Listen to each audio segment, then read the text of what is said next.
乌克兰副总理兼数位发展部部长费多罗夫在推特上向 SpaceX 的马斯克提出特别的请求，希望他能提供 Starlink， 也就是星链的卫星宽频链接服务。没多久，马斯克也透过推特做出回应，表示星链服务已经在乌克兰启用，更多的终端设备正在路上。究竟 SpaceX 的星链可不可能对陷入战火的乌克兰民众带来实质帮助？星链究竟是怎样运作？让我们来一探究竟。在谈星链可不可能对乌克兰民众带来实际帮助之前，我想有必要用最简单的方式来解释一下 SpaceX 的星链。首先，利用卫星链接传送网际网络讯号，或是所谓的卫星宽频，在概念上都不是新的东西。过去30多年，有好多家雄心勃勃的公司都曾经尝试过，但在过去发射火箭与制造卫星成本太高，不少公司最后因为入不敷出以破产告终。马斯克的 SpaceX 有一点不一样，他们自己造火箭，自己发射，加上自己研发小型卫星，大幅降低投放卫星的成本。另外，他们计划在比过去传统通信卫星更低的环地球低轨道上投放卫星，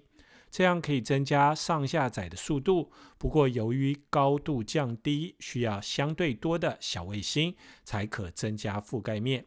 因此 Starlink 打算在环地球低轨道的空域投放成千上万多层次的小型卫星，来提供相对低廉、更稳定、速度更快、延迟更低的卫星宽频服务。目前 SpaceX 已经在距离地球表面540到570公里的高度布放超过2000颗的小卫星，并在全球20多个国家展开试营运服务。未来 Starlink 布放卫星数将继续增加，并打算朝335到345公里更接近地球的低环地球轨道来布放卫星，进一步巩固传送速度与稳定度。预计到2027年3月左右， SpaceX 的 Starlink 会布放高达12000枚的卫星，未来甚至还会上看布放42000枚左右的小卫星目标。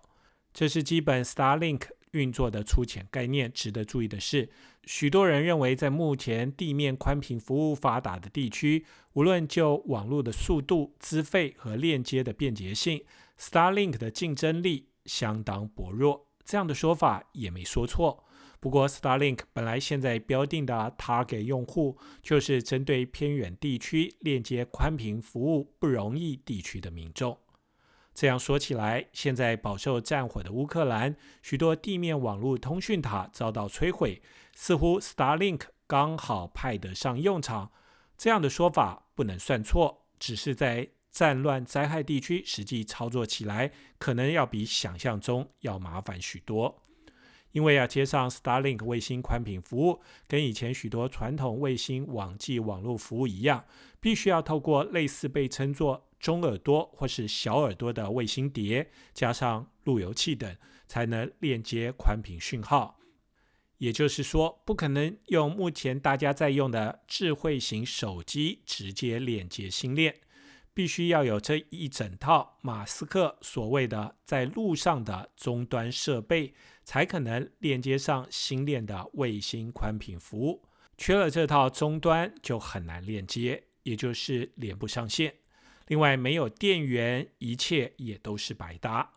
现在的 Starlink 新的卫星设备看起来比以前的传统卫星碟更酷一点，更轻一点，但卫星碟加脚架加路由器加电缆，重量10几磅，将近20磅。新型卫星碟的面积虽然变小，但也有228平方英寸。一般民众在逃难中想要随时利用这套设备建立移动的通讯网络，实在不容易。不过，对于机构、组织或是单位来说，只要供电无虞，建立临时定点的通讯网络，弥补遭到破坏的网际网络，加强机构对外联络，星链还是派得上用场。像是不久前东加海啸，马斯克送去50套接收的终端设备，对于灾后定点网络的传输提供帮助。由于原本乌克兰许多邻近的国家已经是 Starlink 的试点服务区，空中卫星很容易调整，或是甚至不用调整就可以涵盖乌克兰。因此，乌克兰在马斯克这次积极协助下，也成为星链服务全球第29个国家。